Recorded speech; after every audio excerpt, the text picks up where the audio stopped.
বগুড়ায় ২৪ মে তারুণ্যের রাজনৈতিক অধিকার প্রতিষ্ঠার সমাবেশ সফল করতে রংপুর মহানগরের মেট্রোপলিটন হারাগাছ থানাধীন এলাকায় প্রস্তুতি শুভেচ্ছা মিছিল ও পথসভা করেছে হারাগাছ থানা জাতীয়তাবাদী স্বেচ্ছাসেবক দল।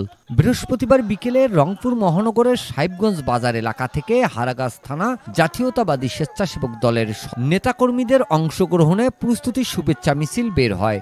মিছিলটি বিভিন্ন সড়ক প্রদক্ষিণ শেষে সাহেবগঞ্জ বাজার মাঠে পথসভায় মিলিত হয় নেতাকর্মীরা।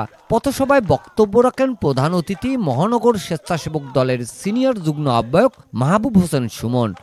তিনি বলেন, হারাগাছ থানা জাতীয়তাবাদী স্বেচ্ছাসেবক দলের নেতাকর্মীদের দলীয় পতাকা তলে ঐক্যবদ্ধ হয়ে ২৪ মে বগুড়ায় তারুণ্যের রাজনৈতিক অধিকার প্রতিষ্ঠার সমাবেশ সফল করতে হবে।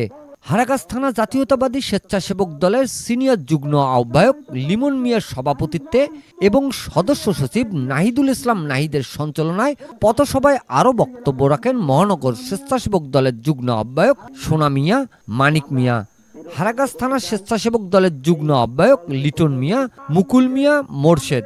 উপস্থিত ছিলেন স্বেচ্ছাসেবক দলের নেতা হাফিজুর, হুমায়ুন, জাহাঙ্গীর, আলমগীর সহ হারাগাছ থানা জাতীয়তাবাদী স্বেচ্ছাসেবক দলের নেতাকর্মীরা। Mizanur Rahman, DRS news.